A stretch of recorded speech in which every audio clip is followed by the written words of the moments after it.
Okay, good morning, everyone. Fine. So,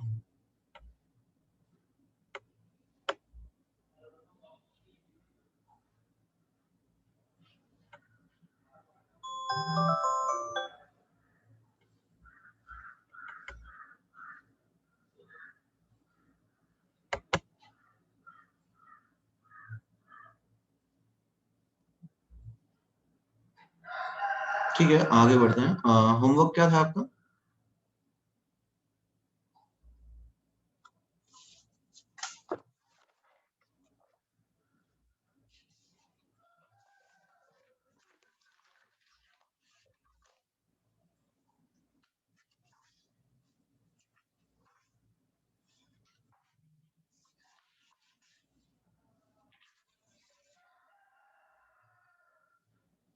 Intex exercise 2। Intex exercise 2 था homework.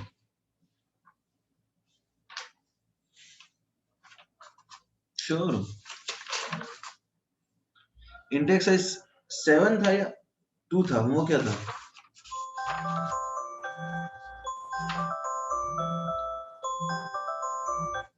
Intex exercise 7 8 7 8 नहीं था क्या?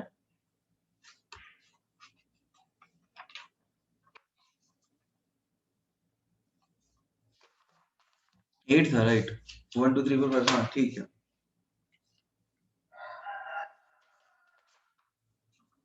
तो चलिए बताइए, 8 में कोई डाउट है? Let us start with 8।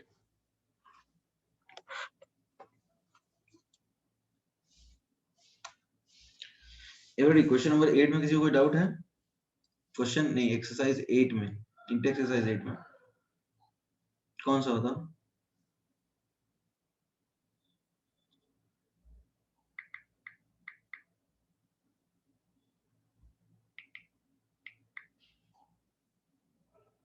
Question number 4। ठीक है, क्वेश्चन नंबर 4 है, just a minute, the lattice energy of solid NaCl is 180 kilocalorie per mole. Lattice energy जो है सॉलिड NaCl का, this is how much? 180 kilo calorie पर मोल। ठीक है, the dissolution of solid in water in the form of ions is endothermic to the extent of 1 kilo calorie पर मोल। ठीक है, dissolution जो है, मान लेते हैं जो बॉन्ड ब्रेकिंग का प्रोसेस है, dissolution, that is 1 kilo calorie पर मोल। If the hydration energies of Na plus and Cl minus are in the ratio 6:5, what is the enthalpy of hydration of what is the enthalpy of hydration of Na plus? ठीक है, देखो hydration Na plus का और hydration Cl minus का ये ratio क्या है already? 6:5 है ना? तो ये 6x और ये 5x होगा। Is that clear? तो अब देखो एंडोथर्मिक ओवरऑल है, यानी लैटिस एनर्जी यदि 180 है तो हाइड्रेशन एनर्जी 170 माइनस 179 होगा। समझ में आया? तभी तो ओवरऑल 1 आया, बिकॉज दोनों का ऐड करते हैं ना, hydration energy plus lattice energy is enthalpy of dissolution. तो ये 179 को अपन लिख सकते हैं 6x plus 5x and we can solve for x. 11x is 179. So what is x guys, बताइए? ये माइनस 179 है, तो x क्या हुआ?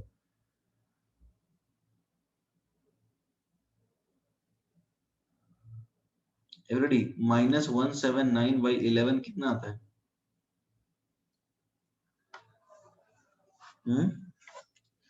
82.6 आएगा क्या? तो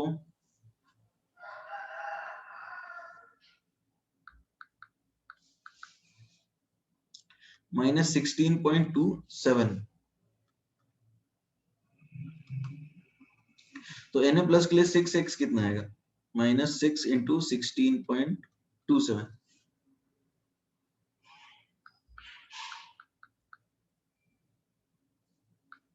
97.62। ठीक है,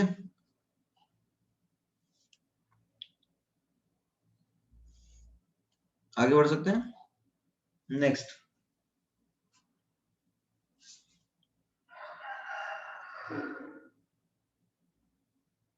क्वेश्चन नंबर 5, ये लिखना है क्या? Everybody do want to write this?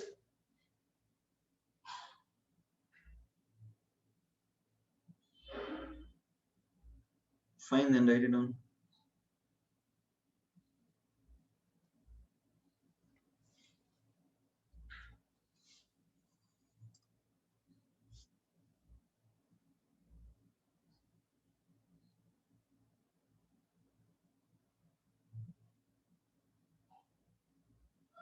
Done, okay.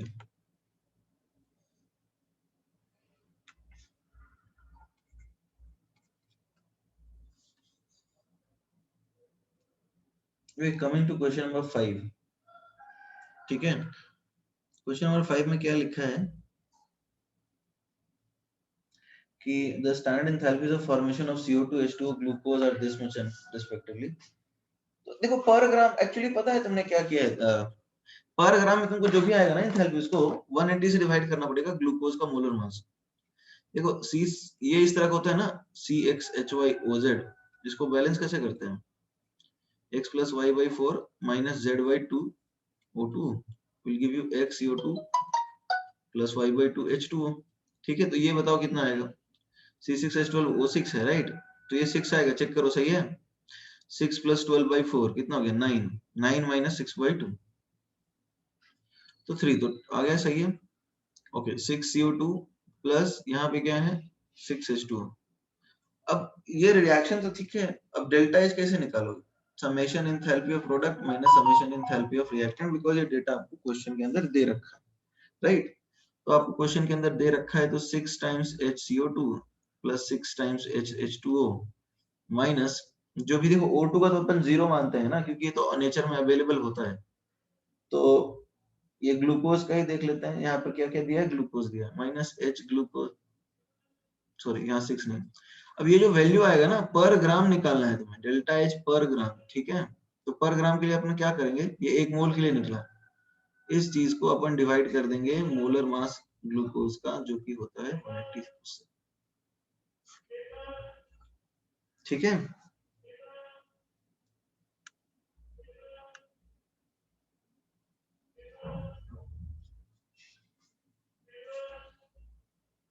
Right it down then.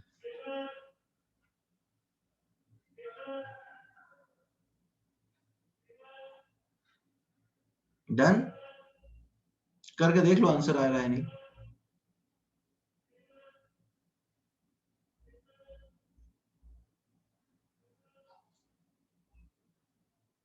16.11 आएगा, तो क्या आंसर नहीं है? 16.11 नहीं है क्या आंसर? तो फिर दिक्कत क्या है फिर? ठीक है ना फिर तो।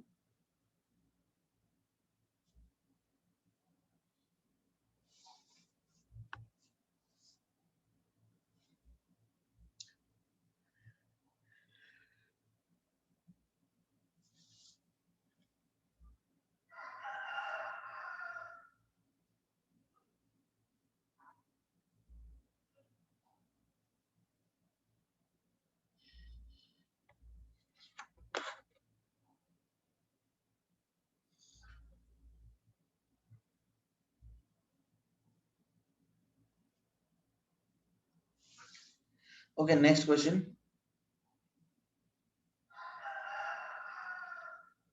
सारे हो इंटेक्स 8 में और कोई डाउट है? Okay, then coming to exercise 1। Exercise 1 में बताइए फिर आप लोग।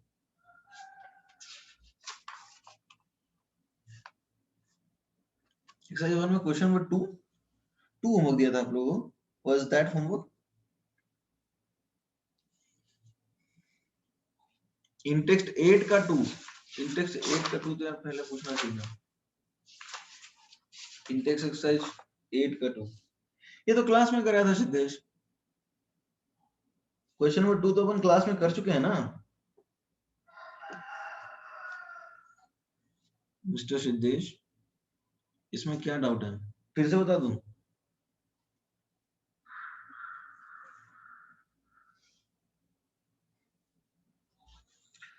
ठीक है, देखो एंथैल्पी चेंज क्वेश्चन नंबर 2 जो है दैट इज लाइक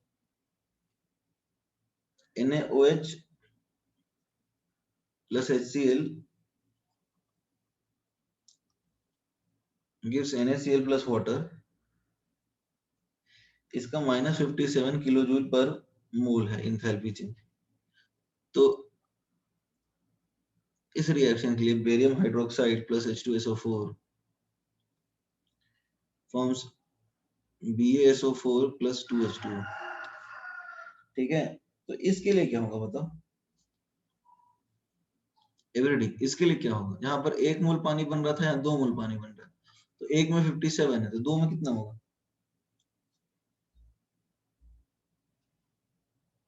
-114, डबल कर दो इसका।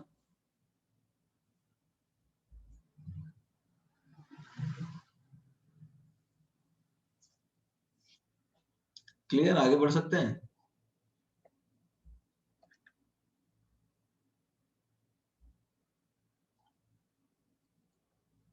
नेक्स्ट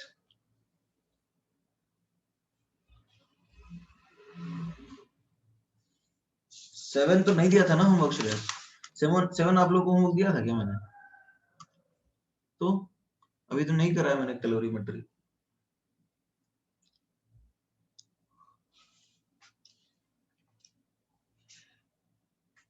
ओके नेक्स्ट बताइए फिर, एक्सरसाइज 1 में चले हैं? एक्सरसाइज 1 में आ जाए क्या? बताइए एक्सरसाइज 1 में क्या है एवरीबॉडी?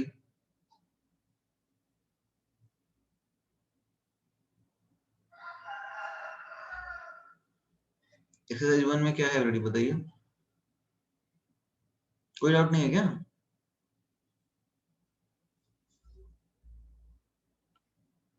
हेलो, आवाज आ रही है? ठीक है, एक्सरसाइज 1 में कोई डाउट नहीं है तो let us move ahead now. ठीक है, तो देखो लास्ट क्लास में हमने 2-3 चीजें की थी, लेकिन एंथैल्पी ऑफ न्यूट्रलाइजेशन जो था वो सबसे इंपॉर्टेंट टॉपिक था लास्ट क्लास के अंदर, राइट? अभी हमें कुछ 2-3 चीजें ही करनी है, उसके बाद हम लोग आज केमिकल इक्विलिब्रियम भी स्टार्ट कर सकते हैं। ठीक है, हमारा नेक्स्ट टॉपिक क्या है? केमिकल इक्विलिब्रियम है, तो we will start that also. तो लेट अस स्टार्ट। देखो हीट ऑफ हाइड्रोजनेशन नाम सुना है एवरीबॉडी? हीट ऑफ हाइड्रोजनेशन,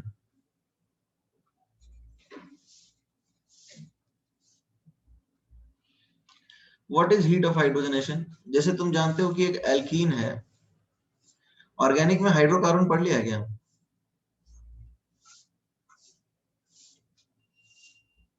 नहीं पढ़ा है? तो क्या चल रहा है अभी टॉपिक? नहीं अभी तो टॉपिक क्या चल रहा है आप लोगों का? रिएक्शन मैकेनिज्म चल रहा है। ओके ठीक है, ठीक है, ठीक है, कोई बात नहीं। तो अब जैसे ये मान लो एल्कीन है, इसमें हाइड्रोजन ऐड किया तो क्या बना? एल्कीन में हाइड्रोजन ऐड किया तो एल्केन बना, राइट? ठीक है रेडी, एल्कीन में हाइड्रोजन ऐड करने पे एल्केन बना। तो अब बताओ ज्यादा स्टेबल कौन होता है? Tell me everybody.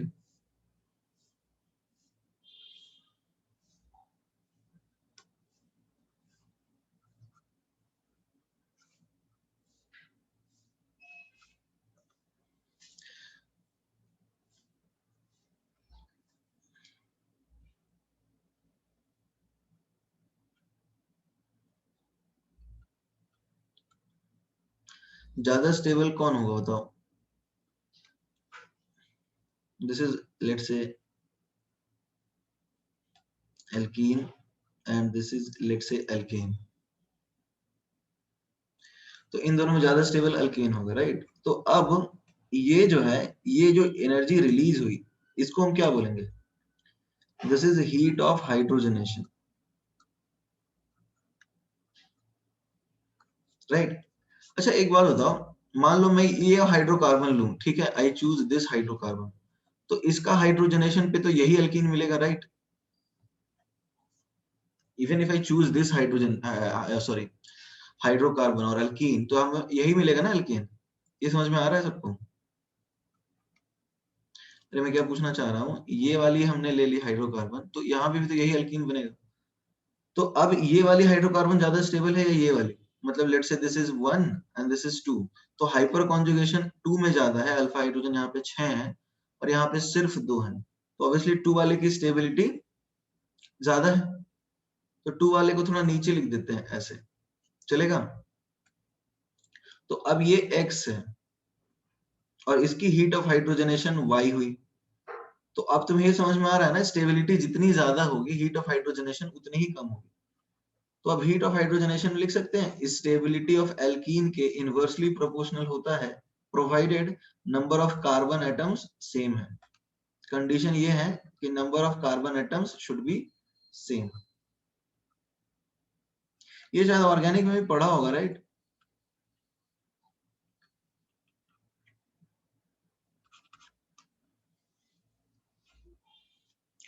ठीक है,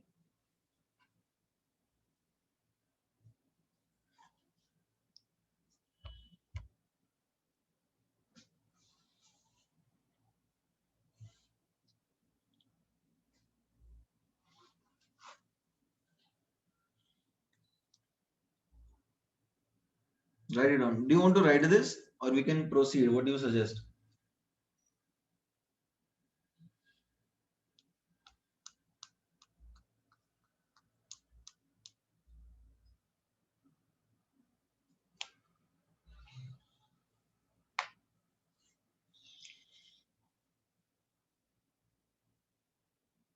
You written everyone?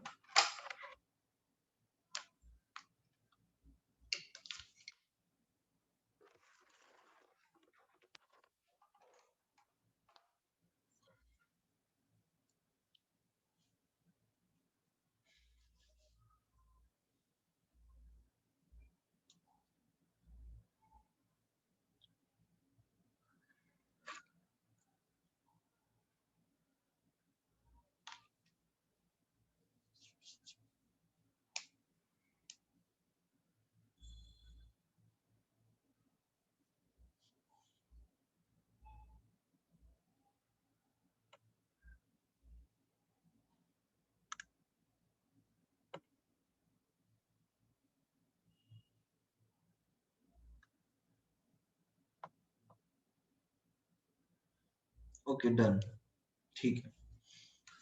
अब हमारा एक टॉपिक है कैलोरीमेट्री। वेट करूं?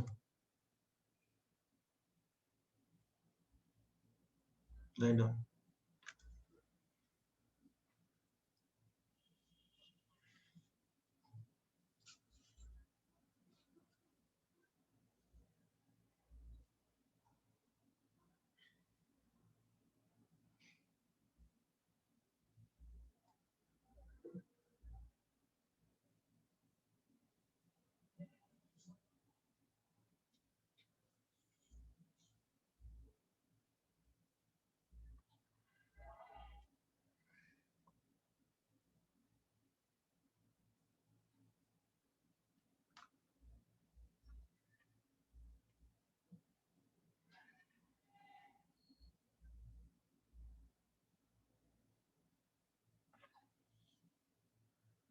Okay, done.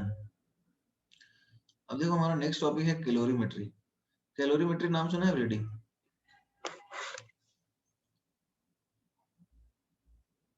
What is calorimetry and what is a calorimeter? Tell me.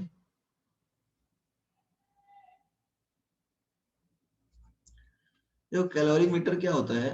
Calorimetry, it is a process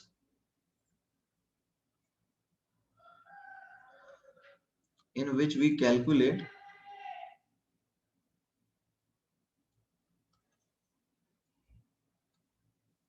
the enthalpy changes or heat exchanged in a chemical reaction। ठीक है, जो भी heat exchange हुआ chemical reaction में वो हम पता करते हैं कैलोरीमेट्री के थ्रू। Just minute. तो अब जो डिवाइस यूज करते हैं ना कैलोरीमेट्री में उसको बोलते हैं कैलोरीमीटर। थोड़ा सा रुको, पेन में लेटेंसी। ठीक है, अब जो the device used for this purpose is called, इसको क्या बोलेंगे, is called calorimeter.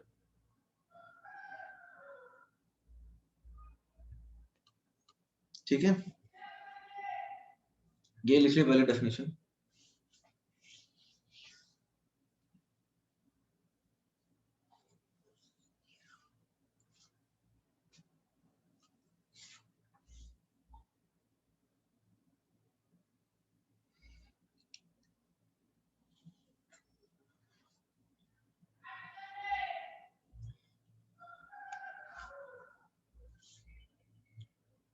Written,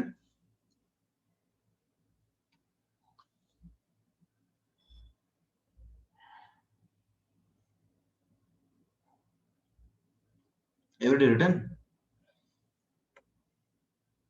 okay fine.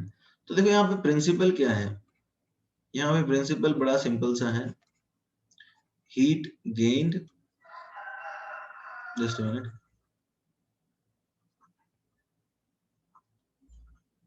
Okay waiting.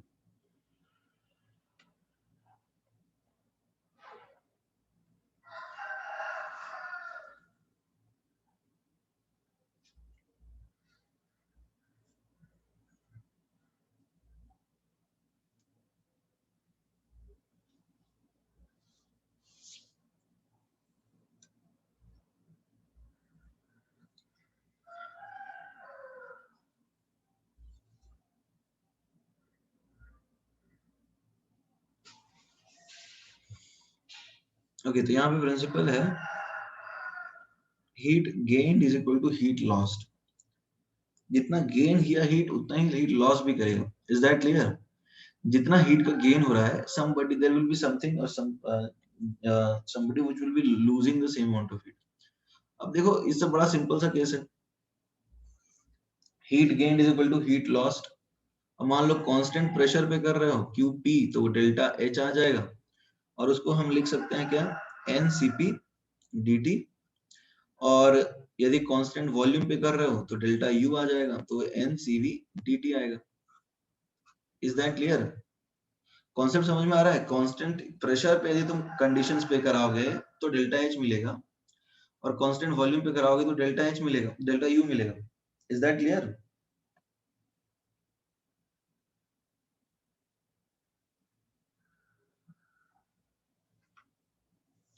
तो कांस्टेंट प्रेशर पे करके हम रिएक्शन की इंथैल्पी निकाल सकते हैं, कांस्टेंट वॉल्यूम पे करके हम रिएक्शन की चेंज इन इंटरनल एनर्जी निकाल सकते हैं।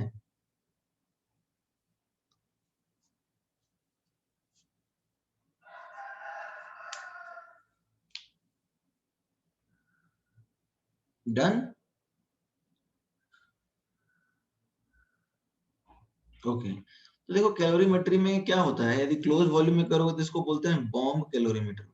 बॉम्ब इसलिए क्योंकि मान लो रिएक्शन में एक्सप्लोजन टाइप का होगा, और इसको एक प्रॉपर इंसुलेटेड डिवाइस के थ्रू रखते हैं। अब देखो मान लो एक चेम्बर में तुमने रिएक्शन करा दिया, यहाँ पर इसके अंदर रिएक्शन हो रहा है जिसके अंदर एक्सप्लोजन करवाओगे तुम और रिएक्शन होगा। ठीक है, ये तुम्हारा सैंपल है जहाँ पे होगा क्या, यहाँ पे रिएक्शन होगा। ठीक है, और इसमें इसके बाहर तुमने कोई लिक्विड रख दिया, जैसे पानी रख दिया। ठीक है,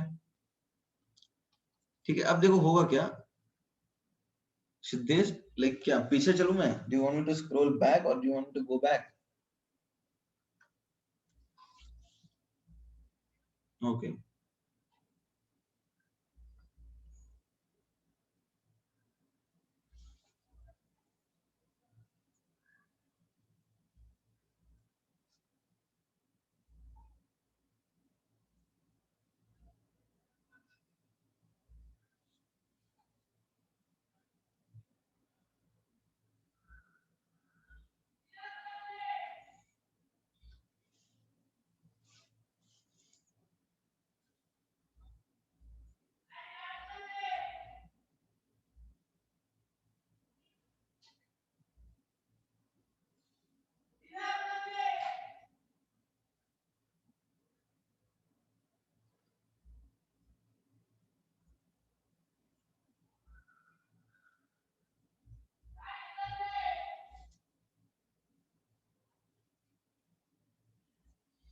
डन, ओके फाइन। तो अभी क्या है कि कैलोरीमीटर की बात हो रही है, तो हमने क्या किया, एक सैंपल लिया, इसको कई बार बॉम्ब कैलोरीमीटर भी बोलते हैं, because in that case the reaction takes place in a closed container. जैसे यहाँ पर सपोज एक्सप्लोजन हो रहा है, तो इसको अपन बॉम्ब कैलोरीमीटर बोलेंगे। अब देखो होता क्या है, यहाँ पे इग्निशन मिक्सचर के लिए तुम कुछ भी रख सकते हो, यहाँ पर ऐसे डिवाइस बना देते हैं इग्निशन वायर करके, बेसिकली यहाँ पे इग्निशन होगा, जैसे कुछ भी रिएक्शन हो सकता है। जैसे तुमने CH4 जलाया, कार मीथेन जलाया, ठीक है, और now methane is producing CO2 and H2O, ठीक है, मीथेन आपको H2O बना रहा है, तो you want to measure the heat associated with this reaction. तो हम करेंगे क्या, एक थर्मोमीटर डालेंगे सबसे पहले इसके अंदर। थर्मोमीटर क्या करेगा, it will measure the temperature obviously. फिर एक स्टरर डालेंगे। स्टरर का यूज समझ में आ रहा है क्या है, every day? Stirrer, do you think is it required? Stirrer required है क्या? देखो स्टरर क्यों रिक्वायर्ड है, यदि स्टरर यूज नहीं करोगे ना, तो अलग अलग पॉइंट्स पे टेम्परेचर हो सकता है अलग अलग हो। जैसे ये इसके आसपास जो है वो टेम्परेचर ज्यादा होगा, और इसके दूर जो है टेम्परेचर कम होगा। अब थर्मोमीटर कहाँ प्लेस किए हो ये बड़ा इंपॉर्टेंट हो जाएगा फिर। Is that clear? Stirrer will ensure that the entire content remains at the same temperature, और हम इनिशियल और फाइनल टेम्परेचर को अच्छे से मेजर कर सके। ये समझ में आया? बिकॉज पूरे सोल्यूशन का एक इनिशियल टेम्परेचर होना चाहिए और एक फाइनल टेम्परेचर होना चाहिए, तभी हम पता कर सकते हैं ना। Is that clear? अरे हाँ ना, कुछ तो बोलो। तो अब देखो, यदि कांस्टेंट प्रेशर पे अपन करते हैं ये चीज, let's say we are doing it eight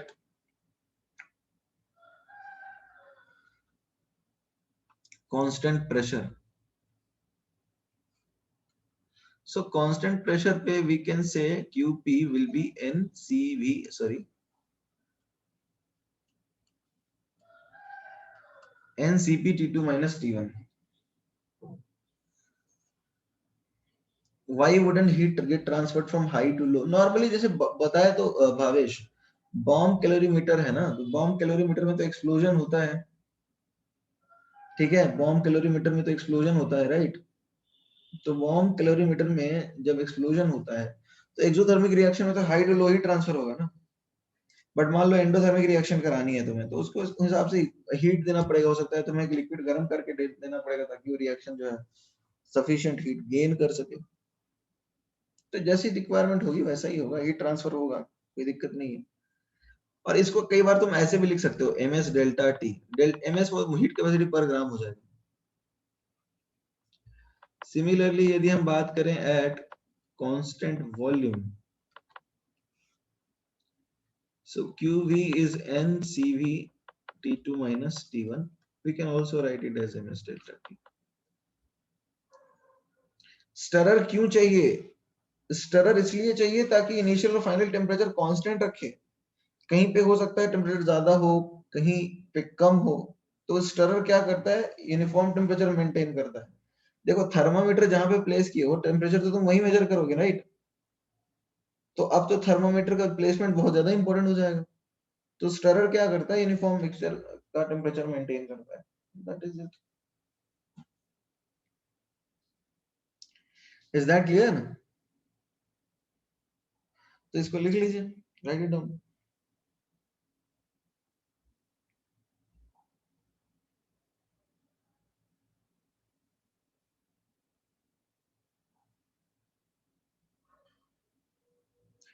volume change हो सकता है, it can have a movable wall also, ठीक है श्रेयस, इसका मूवेबल वॉल भी हो सकता है, ठीक है। तो उसमें वॉल्यूम फिक्स नहीं रहेगा, तो तुम मान सकते हो एंथैल्पी आ जाएगा, बट नॉर्मली वॉल्यूम फिक्स ही रखते हैं, ठीक है।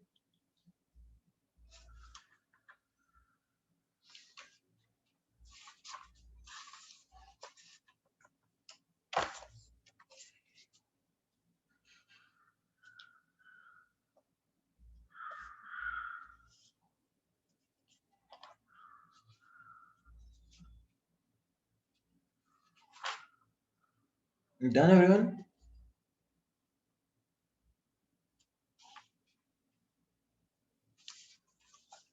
एवरीबॉडी डन और नॉट? तो कैलोरीमेट्री क्या होता है? कैलोरीमेट्री में basically what we actually do, we basically measure heat changes across a chemical reaction. एक केमिकल रिएक्शन में क्या हीट एक्सचेंज हो रहा है, आई मीन क्या हीट गेन हो रहा है और क्या हीट लॉस हो रहा है। This is something that we measure in calorimetry. Everybody done? हाँ, यूट्यूब पे मैं 11 बजे के पहले ही डाल देता हूँ वैसे वीडियोस नॉर्मली तो। ठीक है एवरीबॉडी रिटर्न? देखो ये आसान है, कोई मुश्किल तो नहीं है ना एवरीबॉडी? ये तो आसान है, कोई बहुत मुश्किल तो नहीं है। ये फिजिक्स जैसी ही कैलोरीमेट्री है। हाँ बिल्कुल फिजिक्स जैसी कैलोरीमेट्री, यहाँ कुछ खास नहीं है, यहाँ पर there is no difference. Calorimetry physics जैसी है। Okay fine. तो अब एक काम करो, इंटेक्स एक्सरसाइज 8 में मैंने कुछ क्वेश्चंस नहीं करने बोले थे, राइट? इफ यू रिमेंबर, मैंने बोले 2 क्वेश्चन मत करना। वो शायद क्वेश्चन नंबर 8 और 9 था। अब उसको करोगे क्या?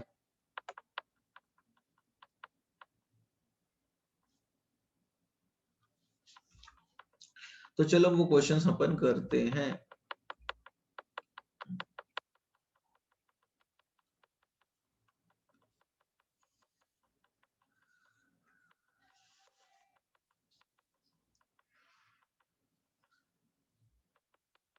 Question number 7 and 8।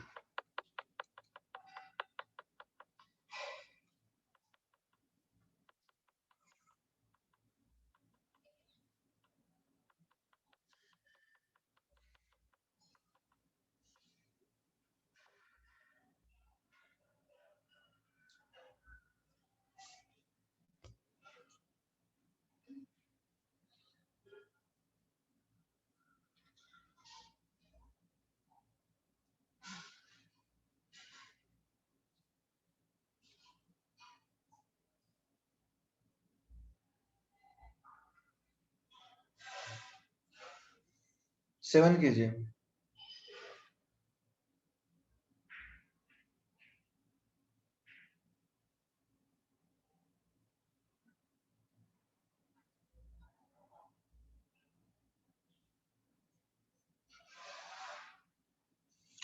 7 का बी आना चाहिए। देखो यहाँ पे क्या लिखा है, bomb calorimeter, temperature of calorimeter system जो है वो 6.12 केल्विन से बढ़ जाता है, हीट कैपेसिटी इतना है, ठीक है। तो अब देखो हीट कैपेसिटी, जो हीट एक्सचेंज हो गया वो heat capacity multiplied by 6.12 temperature change है, और हीट कैपेसिटी कितनी है इसकी 1.23। तो अब ये हीट एक्सचेंज हुआ, right? Everybody is that clear?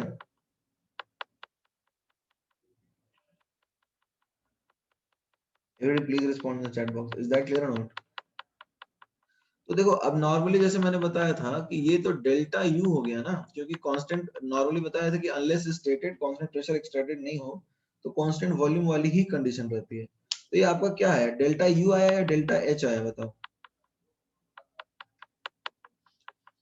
Everybody? ये डेल्टा यू आया या डेल्टा एच आया?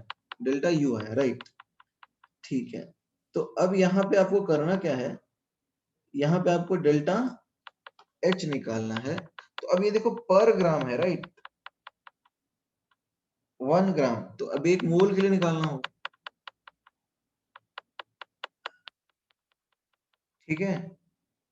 तो इसका मोलर मास क्या होता है बताओ? NH4NO3 का मोलर मास क्या है? ये डेल्टा यू कैसे? बिकॉज हमने पढ़ा था ना कि नॉर्मली तो कांस्टेंट, जिस इग्निशन मिक्सचर को तुम जलाते हो वो एक डब्बे में बंद करके अंदर डालते हैं, राइट? Is that clear? तो वो डब्बे का वॉल्यूम तो कांस्टेंट ही रहता है ना। हाँ, तो मैंने यही बोला भी है कि ऑनलेस स्टेटेड, ठीक है, यदि दिया नहीं है तो हम कांस्टेंट वॉल्यूम ही मानेंगे। तो अब delta U, this is for 1 gram, is that clear? So we have to calculate for 1 mole actually, so can we do that? कितना मोल है इसका, मोलर मास बताइए कितना निकाला इसका?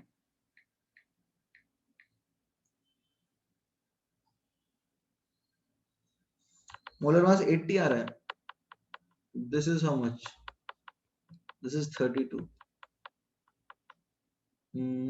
Sorry, 18 plus 14 plus 48 कितना है? 80, right? तो पर for 80 ग्राम कितना आएगा? For 80 gram it will be 6.12 into 1.23 into 10 raised to 3 into 80. तो ये आएगा डेल्टा यू पर मोल. ठीक है, इसको आप किलो जूल से डिवाइड कर दीजिए, तो डेल्टा यू आ जाएगा आपको 6.12 into 1.23 into 80 किलो जूल. फिर डेल्टा एच निकालना है, तो डेल्टा एच होता है delta U plus delta N G R T. ठीक है, और डेल्टा एन जी कितना है इस केस में? डेल्टा एन जी 3 है. So delta U plus 3 into R that is 25/3 into temperature क्या है यहाँ पे 50 डिग्री सेल्सियस, राइट? तो 50 डिग्री सेल्सियस कितना हुआ 323/1000. तो ये आएगा आपका आंसर.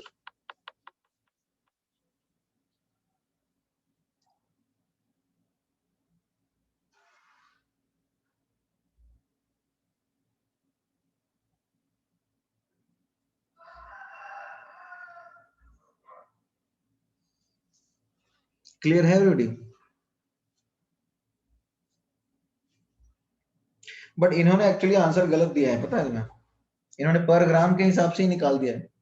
देखो इन्होंने जो ऑप्शंस दिए हैं ना उसमें मैच नहीं करेंगे,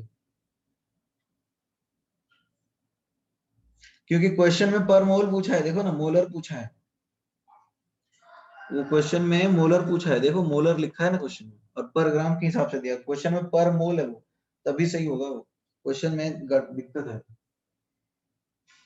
तुमको वो एक्चुअली क्वेश्चन में 1 मोल कर दोगे ना 1 ग्राम की जगह, तो सही आएगा इसका आंसर जो इन्होंने दिया.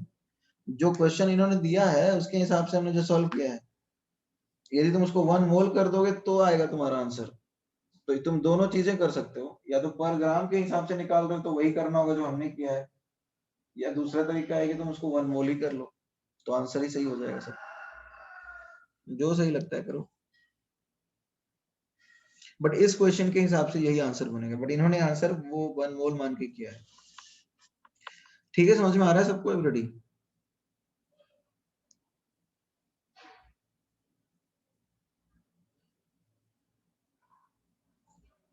आगे बढ़ जाए. बेहतर यही है, तुम यदि क्वेश्चन के हिसाब से करना चाहते हो ना, तो किताब में ही तो अपने बुक में 1 मोल कर लो 1 ग्राम की जगह पे.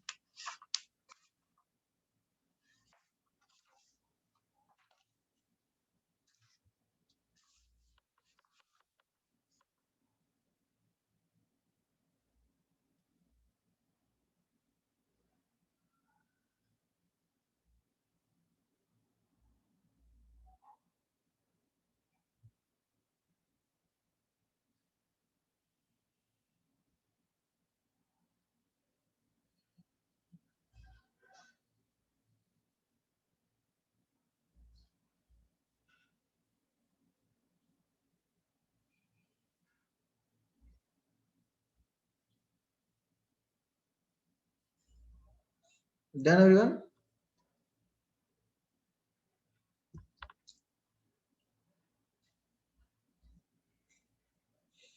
Okay, next question.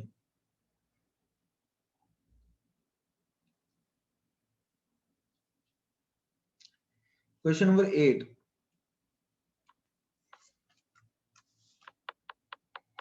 देखो यहाँ पे भी वैसे ही दिया है. For complete combustion of ethanol the amount of heat produced is measure in bomb calorimeter, ये दिया है. तो डेल्टा एच निकालना. तो अब देखो क्या है, डेल्टा यू दिया है, राइट? डेल्टा यू दिया है आपको, और आपको डेल्टा एच निकालना है. तो रिलेशन क्या यूज करो? Delta H is delta U plus delta N G R T, right?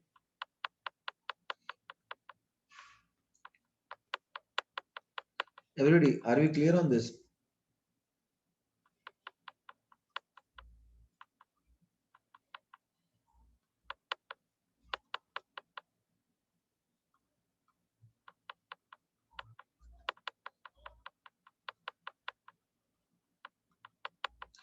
ठीक है, तो this is the relation delta h is delta u plus delta ng rt. So delta ng becomes -1, So delta H is delta U minus RT. ठीक है already answer आ जाएगा ना, अब तो आगे बढ़ सकते हैं। टेम्परेचर आपको पता ही है, टेम्परेचर 25 डिग्री सेल्सियस है, तो 298 आ जाएगा। So you can write it as, देखो हीट रिलीज हो रहा है ना, तो कंबशन में हीट रिलीज हो रहा है, तो इसका डेल्टा यू भी नेगेटिव ही होगा।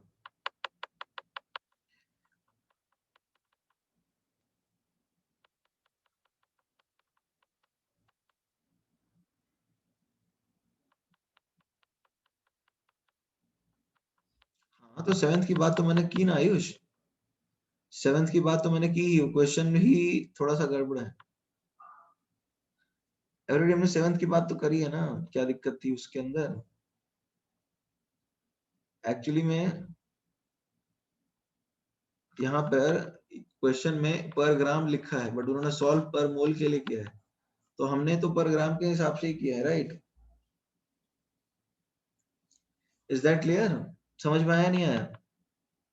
इन्होंने क्वेश्चन के अंदर सेम कैलकुलेशन पर मोल के लिए की है, तुम इसको 80 से मल्टीप्लाई किए बिना सॉल्व करो, आंसर आ जाएगा तुम्हारा क्वेश्चन में, जो दिया है वही आएगा। क्लियर आयुष? क्वेश्चन 7 वाली कहानी तो अपन बात कर चुके हैं ना आयुष?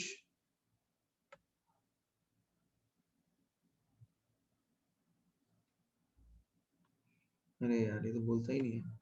सीधे देखो यहाँ पे हीट प्रोड्यूस हो रही है, कंबशन में तो हीट निकलता ही है ना, इट इज प्रोड्यूस, तो डेल्टा एच तो डेल्टा यू भी तो नेगेटिव ही होगा।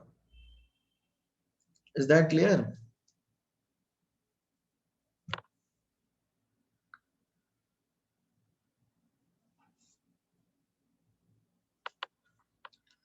सो एवरीडे आगे बढ़ सकते हैं। किसी को और इसमें डाउट है कुछ तो बताइए, आगे बढ़ सकते हैं ना। तो देखो थर्मोकेमिस्ट्री इस तरह से अब तक कैसा चल रहा है, अच्छा लग रहा है सॉल्व करने में, इजी टॉपिक है या डिफिकल्ट है?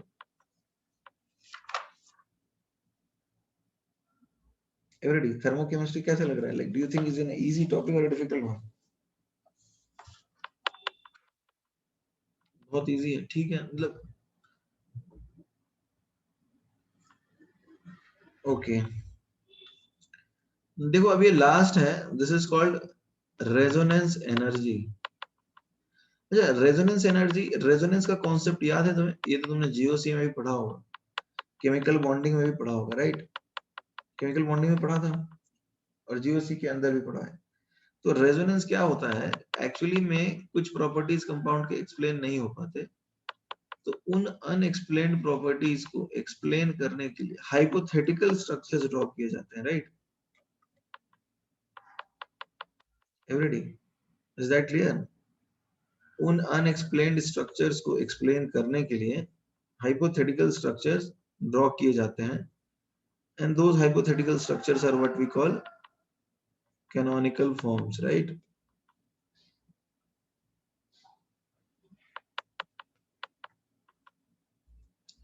So these two forms will be, let's say, canonical forms, but actually में canonical forms exist करते नहीं है।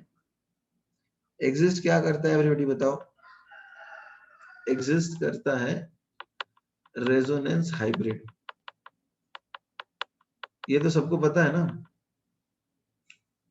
तो अब एक बात बताओ, जैसे कार्बन की जो ऑक्सीजन कार्बन कार्बन जो बॉन्ड ऑर्डर है बेंजीन में, इसको 1.5 बताते हैं, राइट। दिस इज 1.5, तो तुम्हें लगता है कोई थर्मोकेमिस्ट्री में 1.5 बॉन्ड का डेटा तुम्हें मिलेगा? ये समझ में आ रहा है?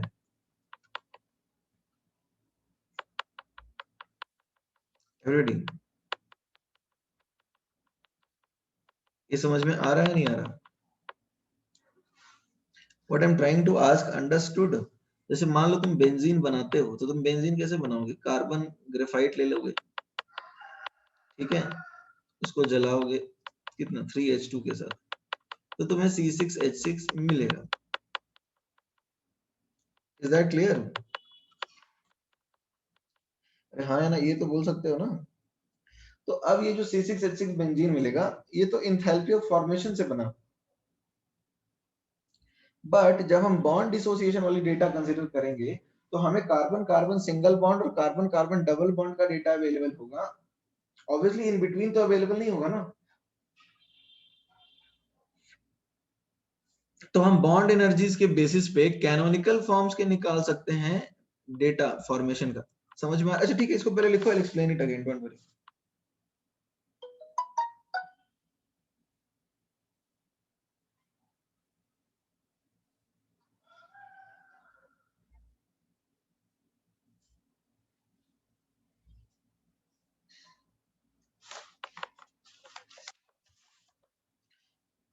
ये ड्रॉ कर लिया, देखो ये एक्सपेरिमेंटल है, दिस इज एक्सपेरिमेंटल, और ये हो जाएगा कैलकुलेटेड।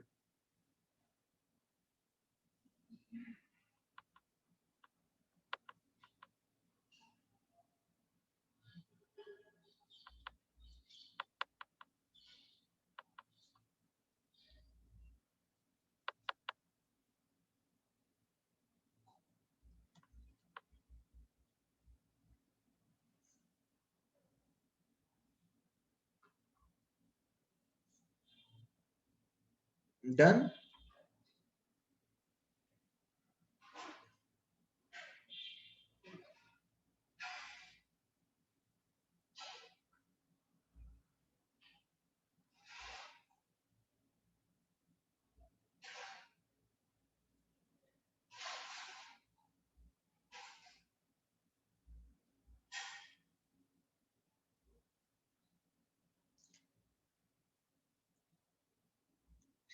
एवरी डन और नॉट, लिख लेना सबने। ओके तो देखो मैं बोलना क्या चाह रहा हूँ, जैसे मान लो इंथैल्पी निकालने के, रिएक्शन इंथैल्पी निकालने के शायद आपको याद होंगे दो तरीके होते हैं। पहला तरीका क्या होता है, summation formation of product minus summation formation of reactant, याद है ना, is that clear.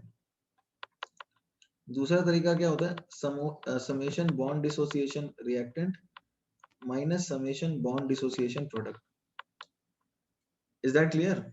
There are two ways actually, first is this and second is this।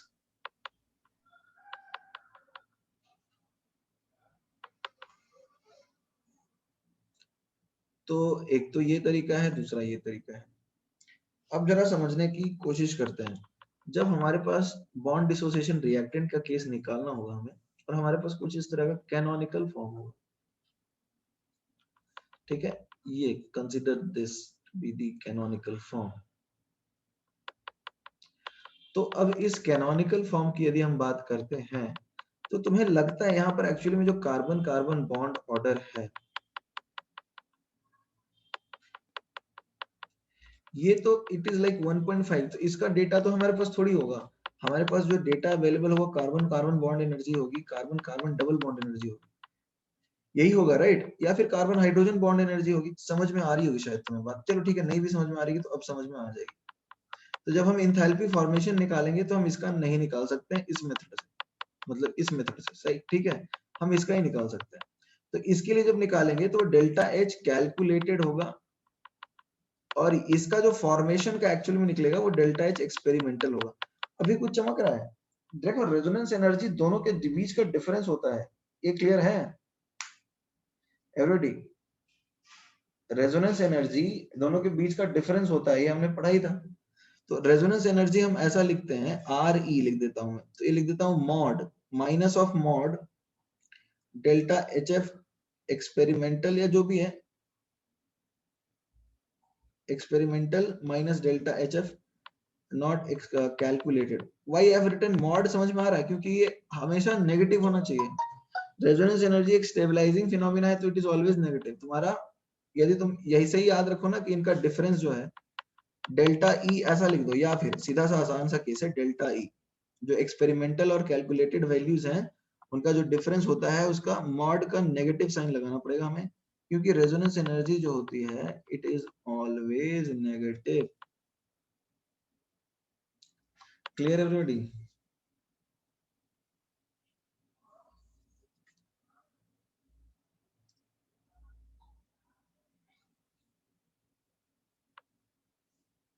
Right it down then.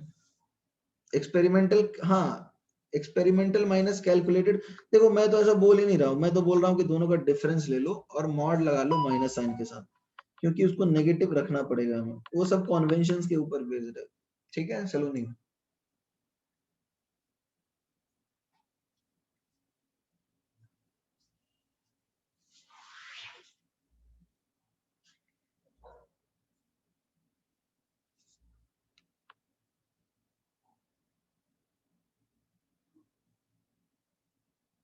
Everybody clear है?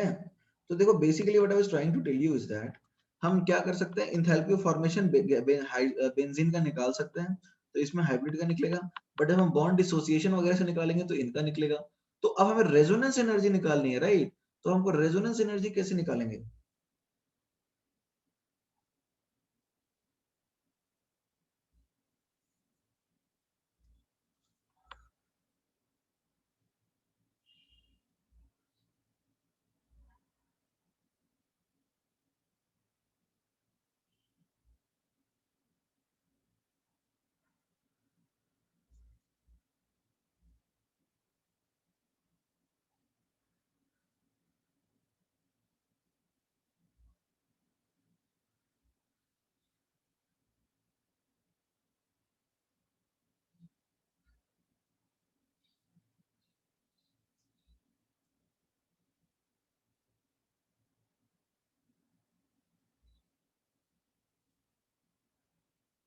रिटर्न। तो सी, अभी अभी हमें resonance energy निकालने में बोलना क्या चाह रहा था, देखो तुम्हारे पास, तुम बेंजीन बना लो, इस तरीके से बेंजीन बना लो, तो तुम्हें नहीं लगता इससे एक्चुअली इसका फॉर्मेशन तो हम निकाल ही सकते हैं ना? एवरीडी, एक्चुअल फॉर्मेशन हमें सपोज दिया है, तो वो तो बन जाएगा एक्चुअल बेंजीन, तो जैसा भी बनेगा उस बने हुए फॉर्म के लिए ही रहेगा। Is that clear? एवरीडी, ये बात आपको समझ में आ रही है? जैसे बोर नेबर साइकिल में करते थे। बट हमें तो रेजोनेंस एनर्जी निकालनी है ना, तो हमें तो ये डिफरेंस से मतलब है, हमें तो बेंजीन की एनर्जी थोड़ी निकालनी होगी, हमें तो इस डिफरेंस से मतलब है। गाइस प्लीज समझने की कोशिश करो, हमें इसके निकालने की जरूरत ही इसलिए है बिकॉज हमें तो डिफरेंस निकालना है। तो कैनोनिकल फॉर्म का हम निकाल सकते हैं बॉन्ड एनर्जी वाले फॉर्मूला से, ये वाला फॉर्मूला से, bond dissociation reactant minus bond dissociation product से। तो अब जब हम ये डिफरेंस, कुछ लोग पूछ सकते हैं कि ऐसा जरूरत ही क्या है, क्या मजबूरी है हमें कि इसका हम निकालें, बिकॉज हमें तो रेजोनेंस एनर्जी निकालना है ना, तो हमें इसका निकालना पड़ेगा इस फॉर्मूले से, और इसका हम एक्सपेरिमेंटली देख ही सकते हैं फॉर प्रोडक्ट माइनस रिएक्टेंट के थ्रू। तो जो दो फॉर्मूले हमने सीखे उनका जो डिफरेंस आएगा guys, that will be our resonance energy. ये समझ में आया कि नहीं आया?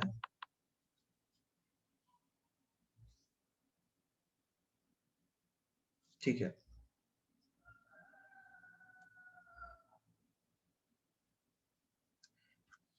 और see, moreover it is always a negative, ये हमेशा नेगेटिव होता है, ये कभी भी पॉजिटिव नहीं हो सकता। बिकॉज रेजोनेंस क्या होता है, it is a stabilizing phenomenon, right? As you can understand, this is actually an stabilizing phenomenon, right? So it is always negative. एक एग्जांपल है इलस्ट्रेशन 26, आपके बुक में इलस्ट्रेशन है, उसको एक बार सॉल्व करने की कोशिश करो, या मैं ही समझा दूं। मतलब ठीक स्टार्ट करने के लिए अच्छा क्वेश्चन है रेजोनेंस का। खुद से ट्राई करोगे या मैं बता दूं? वैसे आंसर तो उसका दिया ही है, ट्राई करो फिर।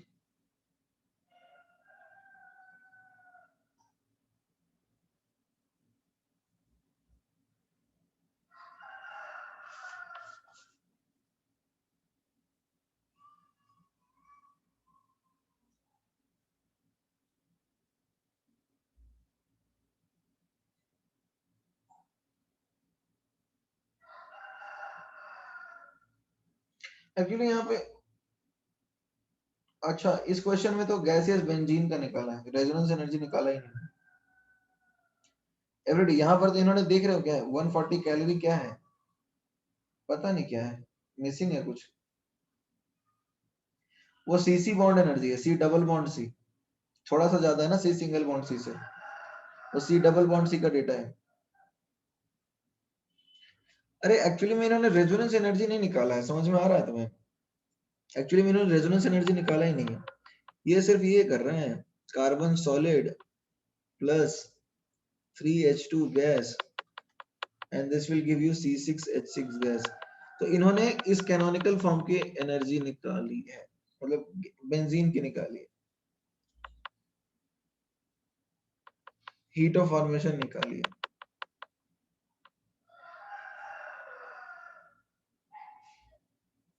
तो अच्छा ये बताओ, ये हाँ अज्यूमिंग नो रेजोनेंस वाली कंडीशन है, बिल्कुल सही। देखो यहाँ पे एक कैनोनिकल फॉर्म की निकाल रही है, तो हम इसको थोड़ा सा चेंज कर लेते हैं ना, ठीक है रेडी, हम इसको थोड़ा चेंज कर लेते हैं। हीट ऑफ एटमाइजेशन क्या होता है सलोनी, जैसे तुम्हारे पास कार्बन सॉलिड है, इसको कन्वर्ट करो कार्बन गैस हो जाए, तो इस केस में सब्लिमेशन एनर्जी को ही हीट ऑफ एटमाइजेशन बोलते हैं। एटम्स में कन्वर्ट करने के लिए जो एनर्जी की रिक्वायरमेंट होती है या फिर जरूरत पड़ती है, that is called heat of atomization. Is that clear Saloni?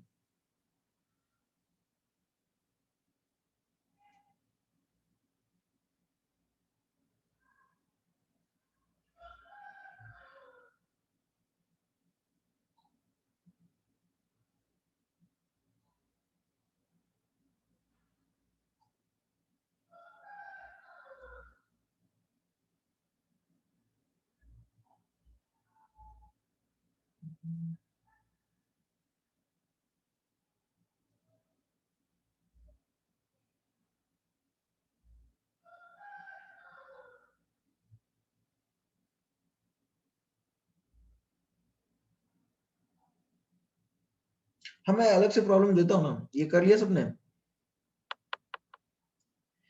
Every day?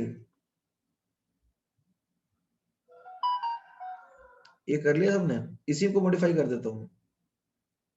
तो अब देखो होगा क्या, यहाँ पे इसका डेल्टा एच क्या आएगा, summation bond dissociation reactant minus summation bond dissociation product. तो अब देखो रिएक्टेंट में क्या डिसोसिएट करना है, इसको सॉलिड से गैस में कन्वर्ट करना होगा, ठीक है एवरीडी, सॉलिड से गैस में कन्वर्ट करना होगा, तो ये आ जाएगा 6 times sublimation energy of carbon plus 3 times hydrogen hydrogen energy bond minus देखो 6 एक सिंगल सिंगल कार्बन के बॉन्ड है सी सी बॉन्ड, माइनस 3 है C double C bond, minus 6 है सी एच बॉन्ड, ठीक है एवरीडी। तो ये आपका एनर्जी आ जाएगा किसका, ये आ जाएगा कैलकुलेटेड, जो कि बुक के हिसाब से -75 किलो कैलोरी है। और मान लो लिखा रहता कि एक्चुअल जो है, एक्चुअल बेंजीन का डेल्टा एच फॉर्मेशन मान लो लेट अस से इट इज -90 किलो कैलोरी है, तो रेजोनेंस एनर्जी क्या होता है everybody, minus of the mod of difference, यानी -15 किलो कैलोरी। ये समझ में आया? अरे ये तो कैलकुलेट करके हमने कैनोनिकल फॉर्म्स के लिए निकाला ना, is that clear?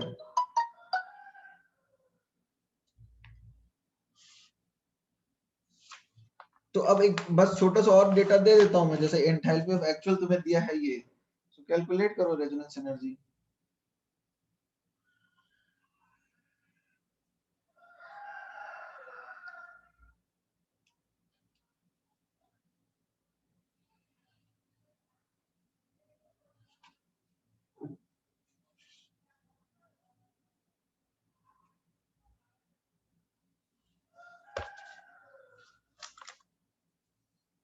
Done everyone?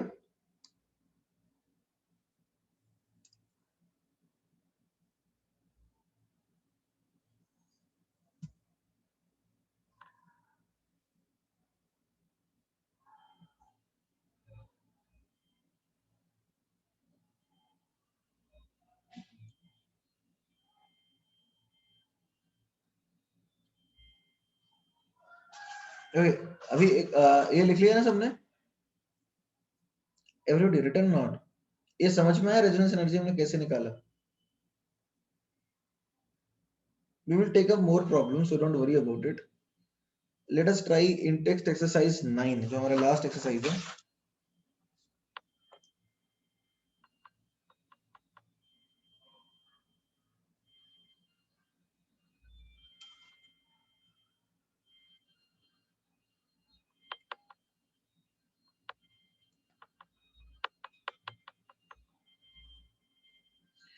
Intex exercise 9 की बात कर रहे हैं हम लोग, तो इंटेक्स एक्सरसाइज 9 में क्वेश्चन नंबर 8 ट्राई कीजिए।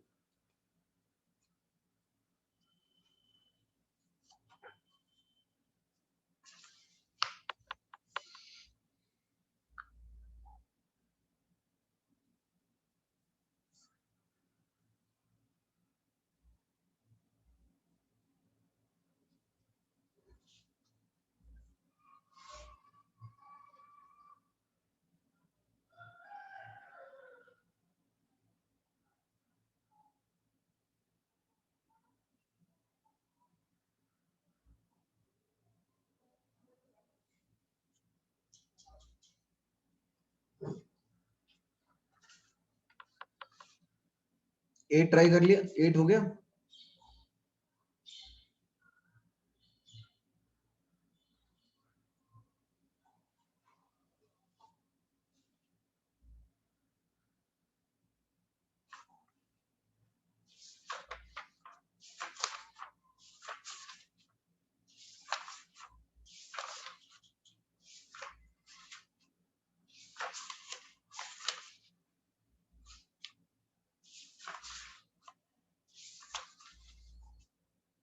हो गया, सबका हो गया। ओके, कितने लोगों को हो गया 8?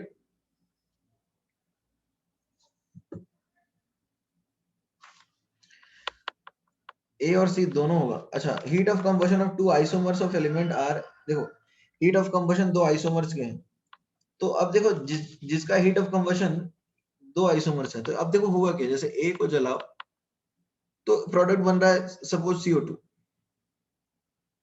ठीक है। अरे जैसे ए को भी जला रहे हो तो प्रोडक्ट तो सेम ही बन रहेगा ना। अब जो ज्यादा हीट रिलीज हो रहा है, जैसे प्रोडक्ट, तो मेरे ख्याल से तुम्हें ये समझ में आ रहा है कि प्रोडक्ट सेम होगा, क्योंकि आइसोमर्स है ना, हाइड्रोजनेशन जैसा है, तो प्रोडक्ट सेम होगा, तो इसको इस तरह एनर्जी की तरह से बनवा लेते हैं, ठीक है। ये इधर आ गया अपना एनर्जी, और इधर आ गया प्रोग्रेस ऑफ रिएक्शन, है ना। तो अब इस केस में जैसे ए और बी की एनर्जी हमने कुछ डिफाइन करी है। पहले केस में इट इज 17, जस्ट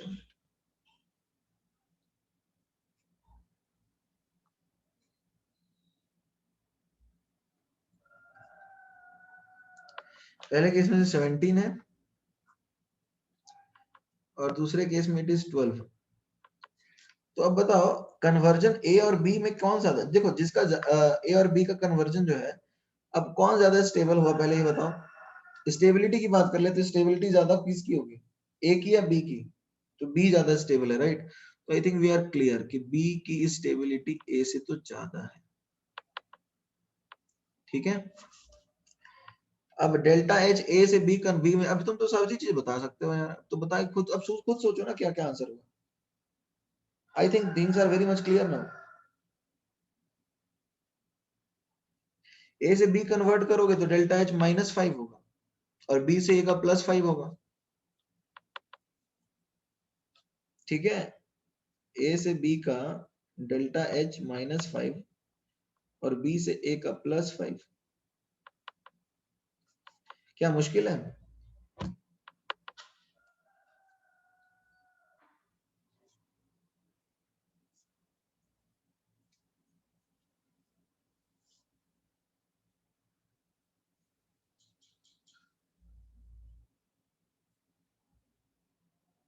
डन।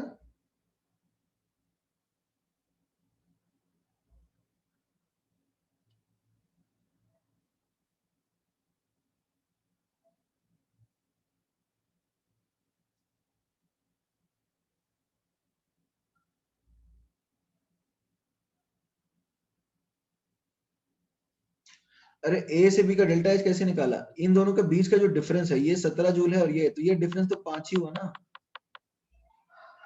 ये क्लियर नहीं है, ये 17 का डिफरेंस है और ये 12 का डिफरेंस है, तो ये डिफरेंस कितना होगा, 5 का ही तो होगा। ये नहीं चमका क्या? अरे ये 17 है, ये 12 है, तो ये बीच वाला क्या होगा, 5 ही होगा। तो जब तुम ए से बी जा रहे हो, लेट से ए से बी जा रहे हो, तो नीचे ही एनर्जी वाले जा रहे हो, तो यहाँ रिलीज करेगा हीट -5, ऊपर जाओगे तो +5। क्लियर है?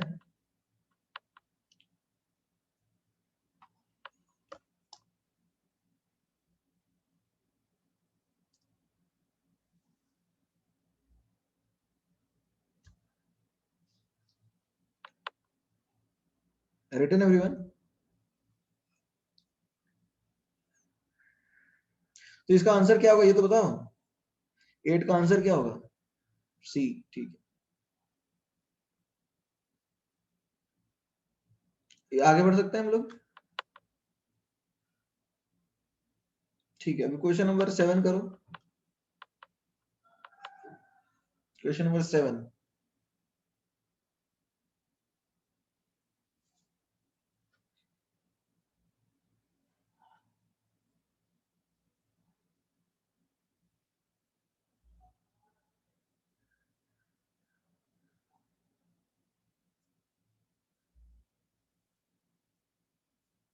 फर्स्ट सिंबल वो एनर्जी लिखा है, एनर्जी बॉन्ड डिसोसिएशन एनर्जी। वो पुराना मेथड है, बहुत पुराने जमाने में यूज करते थे उसको।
लास्ट स्टेप में क्या डाउट है बताओ?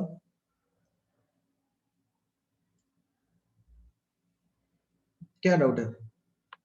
देखो यहाँ पे क्या है, जैसे तुम बनाओगे carbon plus O2 form CO2, तो डेल्टा H HOC ऐड क्यों करते हैं? हीट ऑफ कंबशन, मतलब HOC क्या बोल रहे हो, हीट ऑफ कंबशन। क्योंकि यार देखो बेसिकली हम कैनोनिकल फॉर्म जब तुम एक्चुअली सॉलिड से बना दोगे, मतलब बेसिकली गैसियस बेंजीन, तुम गैसियस कार्बन डाइऑक्साइड बना रहे हो ना, तो ये गैस फॉर्म में ही रिएक्ट करेगा। Is that clear? ये गैस फॉर्म में ही रिएक्ट करेगा। तो अब जब तुम sigma BD reactant minus sigma BD product लिखोगे, तो ये गैस में तुमको सेम फेज में ही करना होगा। This is applied in the same phase. ये जो रिलेशन है वो सेम फेज में ही लगेगा, नहीं तो हमें हीट ऑफ जो हीट देखो श्रेयस, जो हम ये फॉर्मूला लगाते हैं ये गैस फेज के लिए लगाते हैं, समझ में आ रहा है? सॉलिड से लिक्विड के लिए नहीं लगाते हैं। बॉन्ड जब तोड़ते हैं तो गैस फेज में ही तोड़ते हैं। This is applicable for the same phase. तो ये सेम फेज में लगाने के लिए आपको कंबशन को कंसिडर, सब्लिमेशन को कंसिडर करना ही पड़ेगा। अलग अलग फेज में तो उनके फेज चेंजेस भी कंसिडर करने पड़ेंगे। देखो फिर से समझा दे रहा हूं मैं, ये समझने की कोशिश करो, ये जो हम फॉर्मूला लिखते हैं ये सेम फेज में ही रहना चाहिए। सारे रिएक्टेंट्स और प्रोडक्ट्स यदि अलग अलग फेज में है तो नहीं लगता ये, क्योंकि उसके फिर फेज चेंजेस वाले भी कंसिडर करने पड़ जाएंगे। कंबशन बोल रहे हो मतलब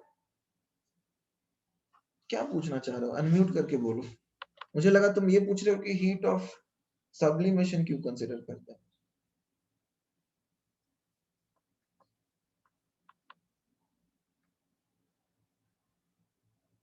एनर्जी ऑफ O2 में किलो जूल आएगा, हाँ किलो जूल आएगा। O2 का ही कहाँ है क्वेश्चन में, तो है ही नहीं। Shreyas, do you want to speak? You can unmute yourself and speak.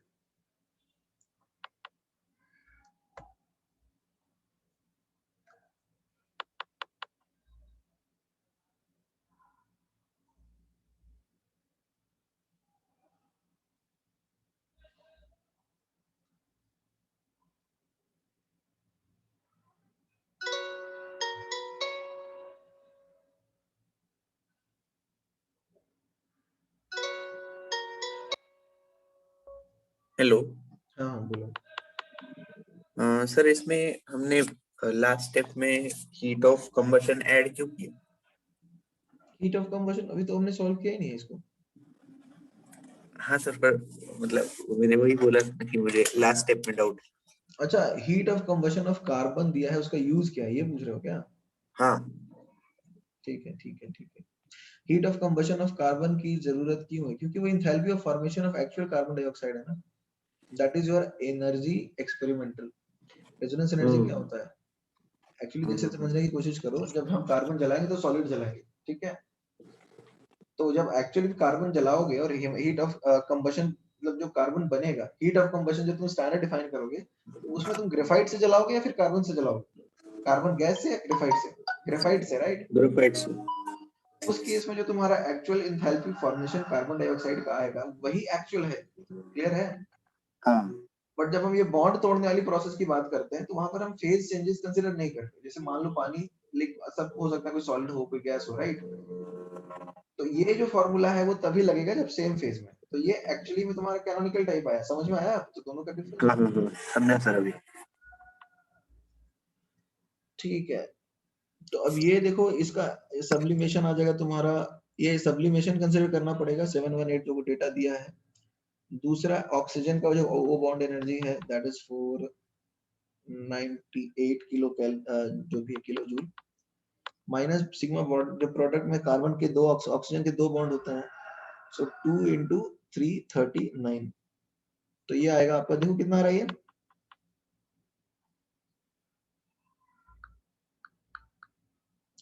538। Okay, सो 538 जो है किलो जूल, ये कैनोनिकल के लिए आया, right? Every day is that clear? Canonical के लिए आया। तो एक्सपेरिमेंटल क्या आएगा? एक्सपेरिमेंटल क्या आएगा एवरीडी? एक्सपेरिमेंटल आपको दे रखा है माइनस, एक सेकेंड, एक्सपेरिमेंटल आपको दे रखा है -3। अच्छा, ये माइनस में आया है प्लस में आया है? ये माइनस में है, प्लस माइनस में, ये माइनस है 393 किलो जूल। तो अब इनका डिफरेंस देख लो, ठीक है? अब डिफरेंस और बहुत ज्यादा है, ये प्लस है और ये माइनस है, तो डिफरेंस ऑब्वियसली माइनस माइनस हो जाएगा। तो ये डिफरेंस कितना आएगा? यहाँ पर मॉड नहीं लेंगे, ठीक है? वैसे इनका डिफरेंस करोगे बिना डेल्टा ई का मॉड वैसे भी लोगे तो भी वही आएगा तुम्हारा, देख लो 931 ही आएगा। डिफरेंस का मॉड लोगे ना आदित्य, ये प्लस है और ये माइनस है, तुम कुछ भी करोगे यही आएगा। मॉड डेल्टा ई तुम लो कहीं से भी, तुम 538 माइनस माइनस करो तो ये प्लस हो जाएगा, और इसका मॉड लो तो भी वही आएगा। दूसरा तरीका ये है कि ये करते हो तो भी वही आएगा तुम्हारा आंसर, देखो।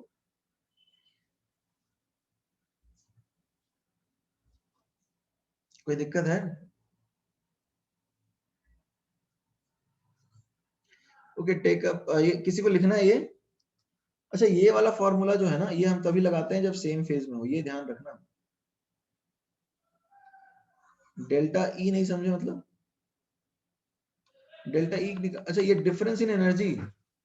अरे भाई, यही तो फॉर्मूला लिखा था ना हमने, कैनोनिकल फॉर्म और एक्चुअल का जो डिफरेंस इन एनर्जी होता है that is resonance energy.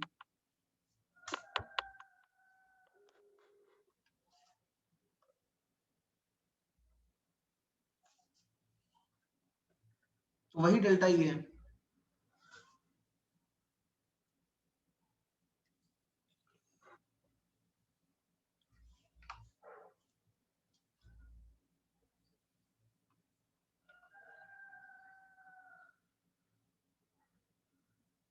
Done everybody?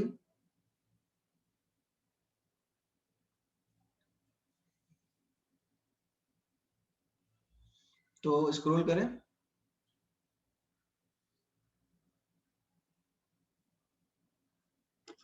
Fine, तो अब क्वेश्चन नंबर 5 की बात कर लेते हैं। क्वेश्चन नंबर 5 सॉल्व कीजिए, वही है इंडेक्स एक्सरसाइज 9।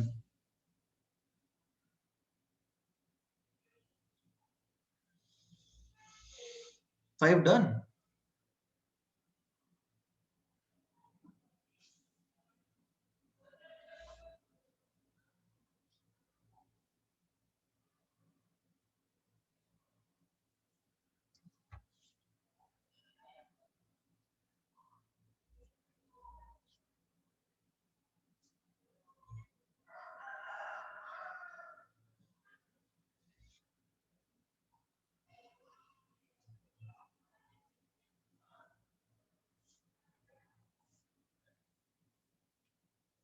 बॉन्ड इंथैल्पी मतलब बॉन्ड डिसोसिएशन एनर्जी, बिल्कुल।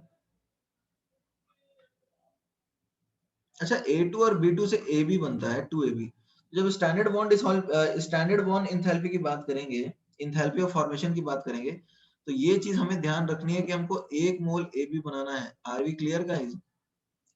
ये चीज हमें ध्यान में रखनी है कि हमें AB 1 मोल ही बनाना है। आर वी क्लियर और नॉट?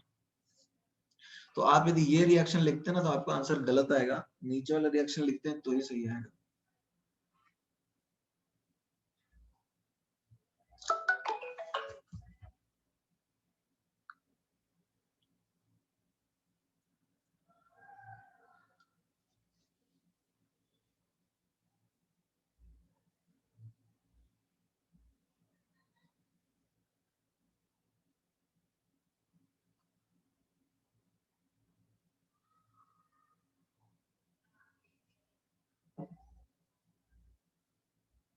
चैप्टर तो खत्म हो गया, हम क्वेश्चन कर रहे हैं Bhavesh. Chapter is done, we are practicing questions. Plus 400, okay good.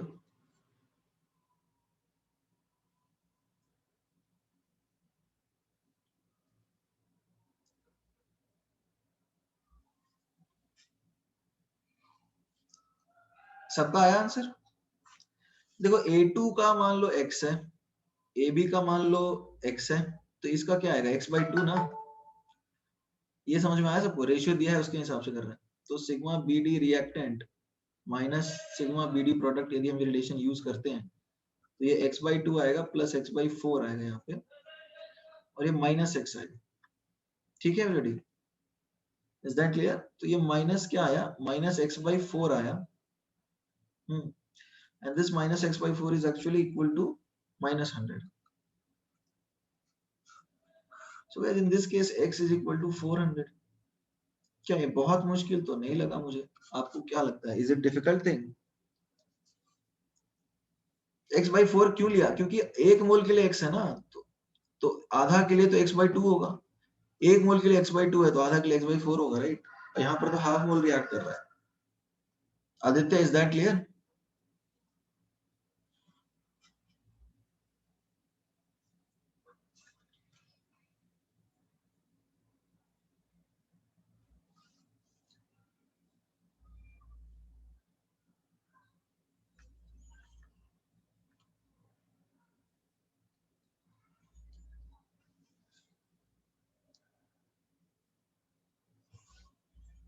100 क्यों लिया? क्योंकि क्वेश्चन में दिया है भाई, डेटा दिया है क्वेश्चन में, क्वेश्चन तो पढ़ो।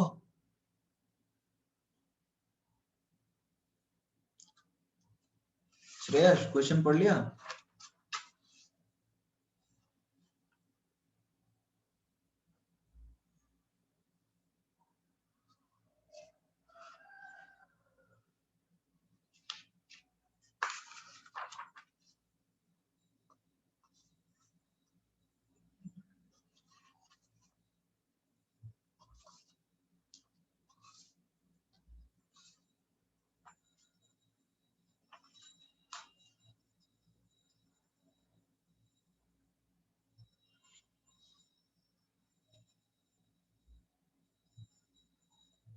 Done everyone?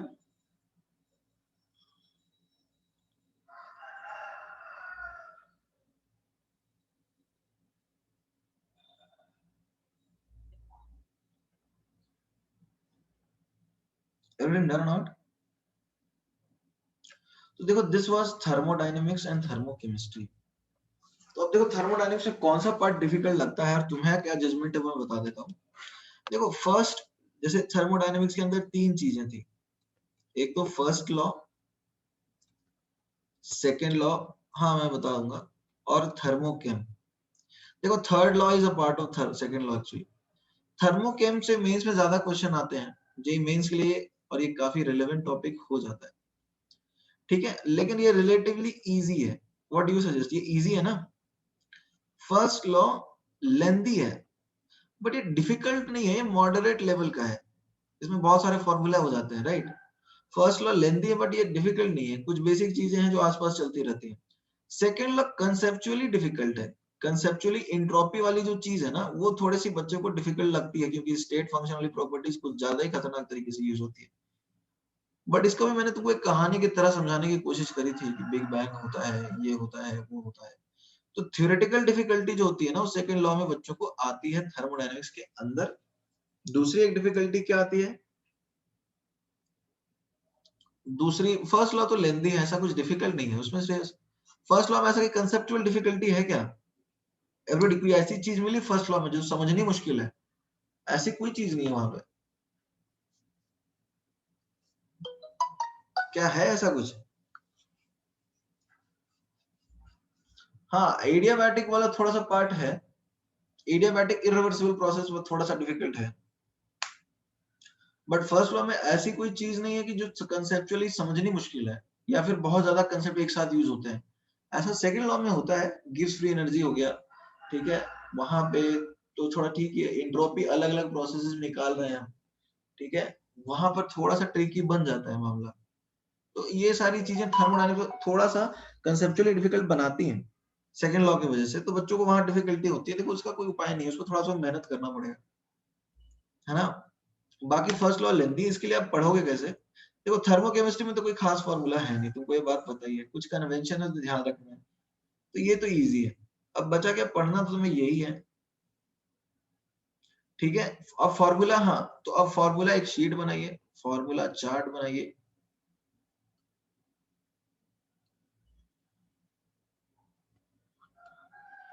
ठीक है, फॉर्मूला चार्ट बनाइए और उसके बेसिस पे कर दीजिए, और उसके बेसिस पे फॉर्मूला देखते रहे। कॉन्सेप्ट रिवाइज करने की जरूरत थोड़ी है, क्वेश्चन सॉल्व करो अपने आप रिवाइज हो जाएगा। फॉर्मूला लिख लो ना, वही कंसेप्ट है। कंसेप्ट तो बेसिकली सेकंड लॉ में ही है, फर्स्ट लॉ में कोई खास कंसेप्ट कहाँ होता है? अच्छा, फर्स्ट लॉ में क्या कंसेप्ट होता है बताओ? फर्स्ट लॉ में इरिवर्सिबल और रिवर्सिबल के लिए क्या कॉन्सेप्ट? तो सेकंड में ही है ना। फर्स्ट लॉ के लिए फॉर्मूला चार्ट बना लो, काफी है। फर्स्ट लॉ में तो सिर्फ यही कॉन्सेप्ट है कि एनर्जी यूनिवर्स की कांस्टेंट होगी, बाकी सब तो फॉर्मूला डिराइव करते रहते थे और क्या करते थे। इसका फॉर्मूला कैसे होगा, ये ग्राफ को इसमें कन्वर्ट करो, इसको इसमें कन्वर्ट करो, तो वो कोई कॉन्सेप्ट नहीं है ज्यादा वहां पे। सेकंड लॉ में कॉन्सेप्ट है। एन अवस्थी हो जाती है, बट एग्जाम में 100 क्वेश्चन नहीं होते हैं, तो उसके लिए प्रैक्टिस कीजिए। एग्जाम में शायद you are actually nervous and that's why you are able to solve. Exam में तुम्हारे इजी क्वेश्चन आ रहे हैं, ऐसा नहीं है कि बहुत डिफिकल्ट आ रहे हैं। इनफैक्ट एन अवस्थी के ज्यादा डिफिकल्ट क्वेश्चंस हैं।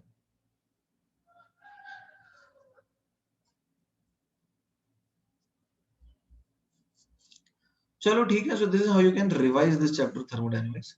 बाकी आपका होमवर्क यही है। होमवर्क क्या है? Interest exercise 9 and remaining exercises कब डिस्कस करें बताइए, when should we discuss? Thursday, ठीक है, we can discuss on Thursday, next Sunday. इतना टाइम? नेक्स्ट हमारी लास्ट क्लास कब है इस वीक की? सैटरडे को है? सैटरडे नहीं है, I don't think it's on Saturday.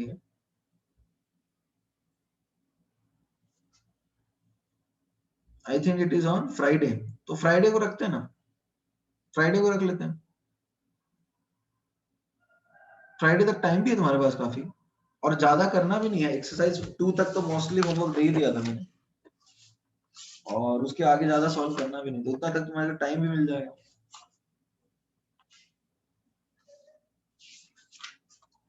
तो अब नया चैप्टर स्टार्ट कर ले, chemical equilibrium. Let us start new topic today then. अरे थोड़ा इंट्रोडक्शन वगैरह कर लेते हैं, क्या बोलते हो? इंट्रोडक्शन, हाल चाल पूछ लेते हैं।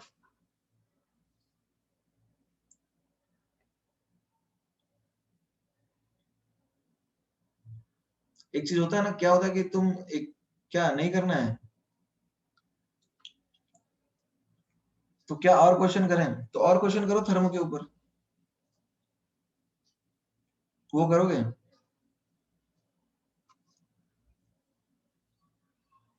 तो ठीक है, let us do more questions then.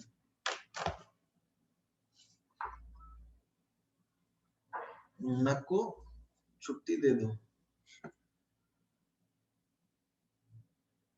Okay अच्छा, पिछले साल के क्वेश्चन कुछ सॉल्व करोगे? That will be better I guess. What do you suggest?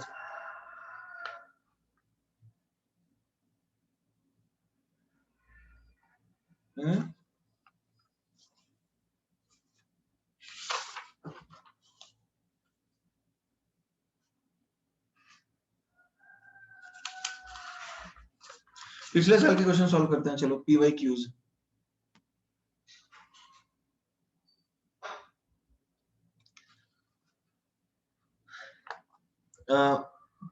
Page 7.62, page 7.62 क्वेश्चन 3, इसको सॉल्व कीजिए।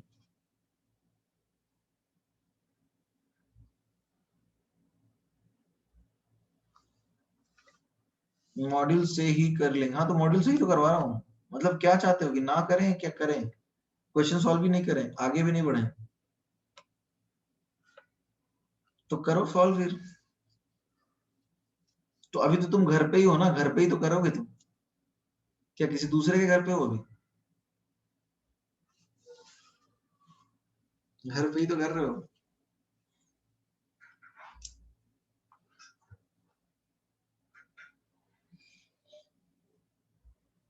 अच्छा ठीक है, 2-3 क्वेश्चन करेंगे, ठीक है 2-3 करेंगे, then I leave you, don't worry. हाँ क्वेश्चन 3 मतलब, और वो भी मैं ऐसे क्वेश्चन कराऊंगा जो कॉन्सेप्चुअल है, थ्योरेटिकल है, ठीक है, तो इसलिए करा रहा हूँ 3-4, ठीक है। क्वेश्चन 3 थ्योरेटिकल ही करा रहा हूँ, न्यूमेरिकल भी नहीं करा रहा।